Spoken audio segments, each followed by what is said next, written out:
Yo guys, what is up? This is Koro and welcome back dito sa ating channel. So for today, what we are going to talk about is another play to earn project or play and earn. Kasi guys, ang focus ng kanilang mismong project is yung mag-enjoy ka sa kanilang mismong laro. At yung earning dito is kasama lang sa experience natin o pwede naman natin itong i-focus. So this project is called Lord9. But before we start, I would like to clarify na anything I say is not a financial advice kasi hindi naman ako financial advisor and also hindi ako affiliated dito sa project na pag-uusapan natin. And lastly, always do your own research before doing anything na related sa crypto. Kasi anything that is related to crypto is risky. So with that said, tara proceed tayo sa video natin with Lord9. So yun guys, as you can see, ito yung kanilang mismong game. So as you can see, level 31 na ako. Pero bago ko pakita sa inyo yung mismong gameplay nila, gusto ko nang pakita sa inyo yung mismong earning side nito or kung paano tayo makaka-earn. So currently, there are two ways to earn on Lord9. No? So one is yung kanilang mga mission. So currently, meron tayong 5 missions. Ayan. So last meron lang tong 4. So nadagdagan to. So right now meron tayong 5 missions. So, ang total na pwede mong makuha dito is around 8 USDT. So, gagawin mo lang itong mga quest na to, tapos may makukuha kang 8 USDT. So, as you can see, isa dito is Reach Mastery Level 65. Para sa akin, medyo madali lang siya, no? Kasi casually nilalaro ko lang to, or casual player lang ako dito, pero level 31 na ako. I think few hours pa lang ako nag-online for the past 4 days, no? If I'm not mistaken. And minsan naka-offline lang ako or naka-AFK lang ako, hindi ko siya nagagawa. Pero kapag ka-grind mo to, sobrang bilis lang mag-level 65. So next guys is yung kanilang marketplace which is kaka-open lang today, August 7. So ayan, pwede ka dito magbenta ng mga items na pina-farm mo sa mismong game. So if ever familiar kayo sa mga dati nating nilalaro na MMORPG, so pwede ka dong kumita via real money trading or RMT. For example, sa Run Online, sa Rohan, sa Ragnarok, sa MU. So, marami pa dyan, no? So, pwede ka makipag-trade doon, tapos bibili nila yung mismong items mo kapalit ng pera. Pero kaliwaan kayo doon, guys. Pero dito, may sarili silang marketplace. And, ang gamit nilang currency dito is USDT. So, as you can see, pwede kang mag-grind doon sa mismong game, mag-enjoy ka, makipag-guild war ka, makipag-boss fights ka, mag-hunt ka sa mga monsters, tapos makaka-earn ka ng mga items, and yung mga items na yon, yung iba doon is hindi character bound. What I mean by character bound is pwede mo siyang i-trade or tradable siya. So ayan, as you can see, pwede mo siyang ibenta sa kanilang marketplace. And syempre guys, lahat ng links natin is nasa description lang, including itong marketplace na to. Although, pwede mo siya makita sa mismong game. So mamaya papakita ko sa inyo. So ayan, as you can see, may mga nagbebenta dito. Merong 22 USDT, 25 USDT. So ayan, great sword, sharper blade. So I think mga skills itong ibang mga binibenta na to kasi mga books sila. So iba naman mga chest. Ayan. So sobrang ano siya, maganda kasi bukod sa nag-e-enjoy ka, ganito kasi yung mga nilalaro ko talaga dati. Nag-e-enjoy ako, may mga guild war, mga boss hunts, ganyan. Tapos at the same time, kumikita ako on the side kasi nga nagbibenta ako ng mga items. So tara, proceed tayo sa kanilang mismong game. So ito yung mismong game nila, and as you can see, naka-battle staff ako dito sa ating lower right.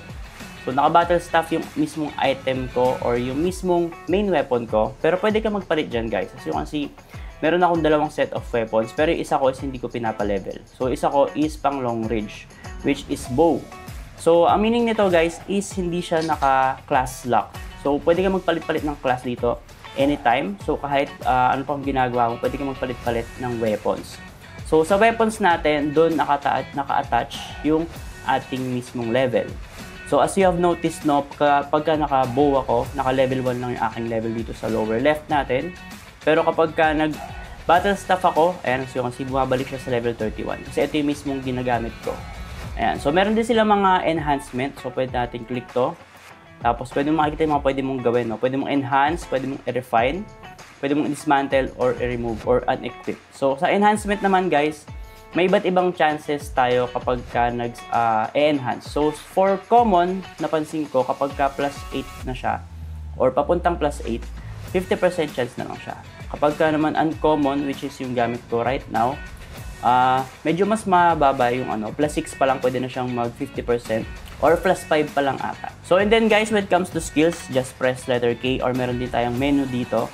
So, makikita mo dyan yung mga skills ko. As you can see, unlock ko pa lang is yung itong tatlo. So, itong tatlong skills na to, hindi siya basta-basta kasi may kanya-kanya rin tayong build dyan, which is makikita mo dito sa weapon traits. So, upon clicking weapon traits, makikita mo yung iba't ibang skills mo dito. As you can see, ito yung tatlo kong skills. Tapos, doon sa tatlong skills na yun, pwede natin siyang enhance according sa ating build or doon sa liking natin. So, for example, ito yung harsh blow ko, may enhance siya. So, magkakaroon siya ng increased magic attack for a short duration of time. So, stacks up to 3 times. Tapos, pwede mo siyang improve pa, magic critical hit plus 5. Tapos, meron pang another boost. Ayan. So, mabuboost lang yung effect ko nung una. So, pwede ako mamili. Pwede ko ito nasa kaliwa. Pwedeng this magic attack damage to the target 3 times. Pwede namang ito nasa kabila. So, depende yan sa build mo. Ako ito yung tinatry ko. And pwede mo naman siya i-reset anytime. May bayad ka lang na konting gold dyan. So, same goes with other skills, no? And iba pang mga skills. Meron ding bare hands, no? So, pagka wala kang weapon, pwede ka rin pala magpa-level. Ayan, as yung kasi suntok-suntok ka lang. Ayan, so ito naman guys, yung sword and shield. So, like I said, pwede ka magpalit-palit dito ng weapons or yung class natin. So, enjoy to kasi makapagpa-level ka ng iba't ibang weapons. Tapos, pwede ka magpapalit-palit habang naglalaro ka. And hindi ka maboboringan kasi, di ba guys, dati kapag naglalaro tayo ng iba't ibang mga MMORPG, naka-lock siya yung class natin. So, kapag magpapalit tayo ng job or class, papalit pa tayo ng mismong character. So, medyo hassle siya. Pero ito, complete na siya. Pwede ka magpalit-palit anytime. Tapos, pwede ka rin magpalit-palit ng skills. I think, no? Meron tayong tinatawag na preset dito. Ayan, as you can see. Pero, hindi ko siya ina-unlock kasi hindi man ako gumagamit ng ibang preset. And right now, like I said, casual player lang ako. And ang gusto kong i-focus right now is yung battle staff. So next guys, meron din tayong avatars dito. So pakita ko sa inyo. So upon clicking avatars, makikita mo itong mga parang costumes or skins natin. So as you can see, ito yung pinaka-free natin. Ito, which is, meron siyang bonus attack speed na 5%. Pero right now, ang naka-equip sa akin is ito. So meron akong plus 12% na attack speed, channeling speed 2%. I don't know kung anong channeling speed. Pero baka kung gaano kakabilis mag-cast ng spell, no? So I think, ina-assume ko lang siya. Pero, correct me if I'm wrong, comment nyo na lang. So, attack plus 11, defense power plus 11. Tapos, bukod dyan, guys, pwede ka magpapalit-palit, diba? So, iba't iba rin yung mga itsura niyan. And syempre, mas maganda itsura, mas maganda yung rarity, mas malaki yung mga bonus ng stats natin dyan. And guys, no, as you can see, napakaganda ng mga skins nila dito. And at the same time, if ever, no, gusto mo yung skin mo is ganito, pero, or for example, gusto mo yung stats mo ganito, pero ayaw mo yung appearance niya. So, gusto kong appearance is ito. Ayan. So, pwede ka magpalit ng appearance. Pero, yun, appearance lang yung papalitan dito. As you can see dito sa tatlo na to. No? Dito sa left side natin yung mga stats. Dito sa right side is yung appearance. So, pwedeng ang appearance mo is pangit na itsura. Or yung mga ibang mga ano lang skins na parang hindi masyadong maganda itsura. No? For example, ito. Or huwag ka maglagay ng skin, pwede naman. Tapos, ang avatar mo, ito. So, eto pala. So, for example, yung mythic nila. So, for example, ito yung avatar mo. Tapos, yung skin mo or yung mismong appearance mo is ito lang. So, papapagkamalang kanila na parang mahina lang, no? Parang panggap mode ka. May mga ganyan kasi dati sa mga online games. So, mga panggap mode, naguhubad ng item pero sobrang lakas pala. So, yan. Other than that, meron pa tayong tinatawag na mounts. So, sa mounts, syempre, yan, may mga horses tayo. Pero may iba't iba rin ata. Pero, ayan. So, meron niyang hindi horse. So, meron mga kakaibang mga, may mga wolf, tapos boar. Ayan. So, iba-iba rin siya ng rarity and at the same time, meron tayong tinatawag dito na equipment. So, yung gamit ko, iso ng equipment. So, ito, dito may mga slots siya, tatlo. So, pwede kang mag-equip dito. Parang saddle ata to. Ayan. So, horseshoe. Ayan. So, tatlo yung items na pwede mo equip. Tapos, upon equipping, meron kang makukuha mga bonus ng stats. Ayan. So, meron kong papakita sa inyo sa shop nila. Pero guys, bago tayo mag-proceed sa kanilang shop, gusto kong pakita sa inyo yung mismong events nila. So, as you can see, meron silang check-in event. So, 21 days lang to, pero maaga-aga pa naman tayo. So, makakomplete nyo ba to kapag ngayon kayo magsisimula? So, hindi mo naman kailangan na araw-araw mag-login. Pero, as much as possible, yun nga, login ka lang naman dito, tapos claim mo if ever gusto mo makuha yung up to day 21. Which is ito, meron tayong underground water, something waterway. So, charge ticket siya. So, I think pang dungeon siya, no? So, 1 hour or pang farm siya. So, next is meron din sa iba pang mga check-in, special check-in, which is 14 days. So, claim nyo rin yan. So, another check-in event, 7 days din. So, claim nyo rin yan. So, as you can see, day 5 ko na. Pero, level 31 pa lang ako, guys. Kasi sobrang saglit ko pa lang siya nilalaro. Kasi sobrang busy ko for the past few days. Kaya, ayun. Pero I think, no, yung level 31 na to, kayang-kaya to. Wala pang 1 day, no? Wala pang half day. Kayang-kaya mo na tong level 31. Trust me. Totoo yung sinasabi ko. Tapos, ayan, meron pa silang iba't ibang mga check-in event. Ito naman guys, bago lang to kasi nga, nag-update sila right now. Kakalabas nung kanilang marketplace. So, as you can see, maganda to kasi Meron tayo ditong Avatar Summon sa day 7. So, pwede tayo makakuha ng mga mythic. Pero syempre, mahirap yan. Ang madalas nakukuha natin dyan, mga Komonoy lang kasi malas tayo guys eh. So, na-proceed tayo sa kanilang shop. So, kasi mura lang yung mga items nila dito. And, syempre, option na lang to, no? If ever gusto mo talaga maging competitive, tapos mag-farm ng items, tapos isell yung mga items sa marketplace nila para kumita ka, or simply, gusto mo na talaga maging competitive and mag-enjoy, pwede kang gumastos dito. So, like I said, this is optional. So, meron din sila for mounts. Ayan. So, I think, ang gusto kong bilhin dito, tinitignan ko ito nung nakaraan pa eh. Pero, update ko kayo guys ha, if ever bibilhin ko. Ang gusto kong bilhin dito is yung rare avatar, tapos yung gear chest, tsaka itong mount chest. Itong gear enhancement chest kasi, hindi ko sure kung gusto ko siya bilhin eh. Kasi nung chinek ko siya, yung laman niya, parang onti lang yung laman niya. Ayan. Pero, ito kasi baka mahirap ito makuha and hindi ko pa alam kung gano'n siya kahirap makuha. Pero, ang pinaka-importante kasi dyan kasi yung mga weapon enhancement stone. Ayan. So, common, rare. So, may mga rarity rin pala yung enhancement stones nila, no? So, I think, ayan, mas mataas pala yung chance kapag ito yung gamit mo. Ayan. So, hindi ko pa sure kung bibiling ko lahat to. Pero, yan. Ang inaay ko, ito, yung, ulitin ko rare avatar, gear chest, and mount chest. I'm not sure bakit 9 yung pwede mong biling gear chest. Eh, siguro naman pipili ka lang dito. Kasi guys, pwede kang bumili ng marami nito. For example, kasi mag-upgrade ka or mag-enhance ka. Pwede kasing mabasag. Papakita ko sa inyo mamaya. And guys, no, for example, ito. Plus 7 na siya. Kapag plus 8 ko siya, 50% success rate. Pero yung 50% niya na failure rate is pwedeng mabasag siya. So siguro ganun, kaya pwede kang bumili ng marami dun sa shop nila, which is 9 max per server. So pwede kang bumili in case na gusto mag-enhance, tapos magbasag. Ayan. So another one is meron din silang battle pass. So I think lahat naman ng mga laro ngayon is meron ng battle pass, including ML, and I think nagsimula ito, no, if I'm not mistaken, sa Dota. Kasi sa Dota 2 ko to nakita yung battle pass. Ayan, so hindi siya katulad ng ibang battle pass na parang sobrang hirap. No, I think medyo madali lang siya ipa-level kasi tignan mo, hindi siya umabot ng 100 plus level or 50 plus. Hanggang level 12 lang siya. Tapos makukuha mo yung final reward, which is summon ticket ng avatar. So, avatar din siya. So, along the way, marami kang makukuha dyan mga pang-enhance at mga chest. So, ito nga 50 chest siya ng whetstone. So, ito guys, pang-improve to ng parang attack damage. Ayan. So, kasi magic damage, range damage, and melee damage. So, pwede ka lang mamili dyan, no? Pero ako guys, naka-magic ako eh. Kaya, siguro, ang mali ko pala dito, baka gusto kong build dito. Baka staff na lang yung pangalawa ko. Kasi guys, ang build ko is intelligence, no? And syempre guys, kapag ka nagpapalit-palit ako, ayan, napapalitan yung skills ko, yung weapons ko napapalitan, syempre yung items na kasama dyan. Pero yung mismong ko dito, stats ko dito, hindi siya napapalitan guys eh. And guys, so as you can see, lahat kasi is inalat ko sa intelligence. So kasi ang battle staff dito is hindi siya melee, isa siyang magic damage. So kaya naka-int ako right now. So I think papalitan ko to, imbis na bow, gagawin ko siyang staff.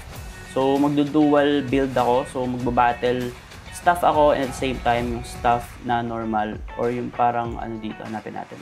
And guys, ito yung balak kong gawing build na papalitan ko. So staff ako and battle staff. So para pares int yung kailangan. So hindi ko na kailangan mag-reset ng stats. So hindi siya maghahalo or hindi siya magra-rumble. Pero kung may naisip kayong mga build, no, very interesting kasi yung mechanics nila na pwede kang magpapalit-palit anytime ng mga items mo and syempre ng weapons. Ayan. Tapos yung mismo class mo papalitan and skill. So maganda yung naisip nilang ganoon para at least mag-enjoy talaga yung mga tao. Pwede sila mag-build ng dalawa at least. So for the gameplay naman, sobrang dali lang nito. So i-click mo lang to, tapos mag-auto quest ka na. So for example, ito, kakraft ko lang to kasi ito yung kailangan ko sa quest. Ayan. So after crafting, i-click ko lang ulit to, tapos pupunta na ako sa mismong NPC para ma-finish yung mismong quest. Ayan. So kasi meron ako nakuhang reward. And itong parang chalice na to is for stats. So pwede ko siyang gamitin. So yung kasi 0 yung natin dito, own points. Pero upon clicking yung mismong items natin dito, ayan, ito consumable natin na parang chalice. Ayan. So pagka-click ko yung use, kakaroon ako ng +1. So pagka +1 ako dyan, pwede kong aalat yan sa iba't iba kong stats. So pwede kayo mamili guys. So nakalagay naman dito kung ano yun. So strength is for melee. May range attack din pala siya guys, no? And critical hit. Dex is for accuracy, defense penetration. Luck is for endurance ignore. and defense power. Vitality is for HP, stamina, intelligence for magic attack, and skill damage. So right now, ito yung mismong pinapalakas ko. So pure intelligence yung ginagawa kong build, pero yun nga, based on experience lang kasi yung ano ko dito eh, or hunch ko lang yung mga build ko dito. Hindi ako nagbabasa ng mga guides kasi hindi ko pa siya siniseryoso, pero if ever nakitaan ko talaga ng potential na magkaroon ako ng maraming time, no? Kasi wala ko masyadong time eh, pero gusto ko talaga to i-try. Or ayan, baka gawin ko, bili ako ng mga nasa shop nila, tapos magpa-level ako and i-grind ko to para at least kumita tayo by selling items dun sa kanilang marketplace na pinakita ko kanina. And also guys, meron din sila ditong fast travel. Ayan, so yung see, pwede ko siyang click, maglalakad siya, pero pwede kong i-cancel, tapos click ko lang to, which is fast travel. Sobrang mura lang naman, 2,000 gold lang. So, upon clicking doon, magpa-fast travel na tayo sa mismong quest natin. Ayan, so kasi nakapag-travel na tayo doon, tapos gagawin ko na yung mga quest natin. Ayan, so kasi automatic naman siya, no? And yung mga skills natin dito, pwede mo siyang i-drag up. Pag dinag up mo siya, hindi siya naka-auto. Pag drag down mo siya, ayan, naka-automatic na siya. Meaning, auto-cast na siya. Or hindi mo siya kailangan talagang galawin and papanoorin mo na lang siya.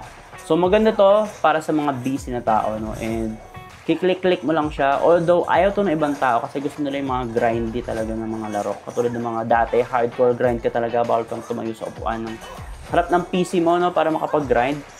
Pero right now, ito, nag-enjoy ako dito kasi, like I said, no, medyo busy ako. And at the same time, maganda nakikita mo na kahit busy ka, nagpa-progress yung mismong karakter mo. And at the same time, meron tayong chance kumita by doing yung mission na pinakita ko kanina and yung sa marketplace. Magsisell tayo ng items. So, ulitin ko, ito yung ways to earn natin. Dalawa, mission. So, gagawin mo lang yan, makakuha ng at least 8 USDT, no? Tapos, 8 USDT is around mga 400 pesos or 450 pesos. Ayan, so, sobrang okay na to and sobrang bilis lang naman ata nito gawin para sa akin, no? Tapos, ito naman, yun nga, mag-farm tayo or mag-grind tayo ng items, tapos isa-sell natin dito. So, yun, ang hatol ko para sa akin, no? Napakaganda nitong si Lord9. No, kasi bukod sa pwede tayo maka-earn dito just by grinding and syempre selling ng items, secure yung pag-trade natin ng items kasi meron silang sariling marketplace. Unlike sa mga dati kong nalalaro kasi talagang kaliwaan kayo ng items and pag nakapag-trade ka is possible ma-scam ka pa. So yun, I think yun lang for Lord9 and sana nagustuhan yung mga ganitong video. If ever magkakaroon ng update dito, I'll make sure to post it on all of my socials. And if ever interested kayo, make sure to check our links kasi lahat ng kailangan yung links is nandun lang sa ating description box. Yun lang guys and see you sa ating next video. Ingat!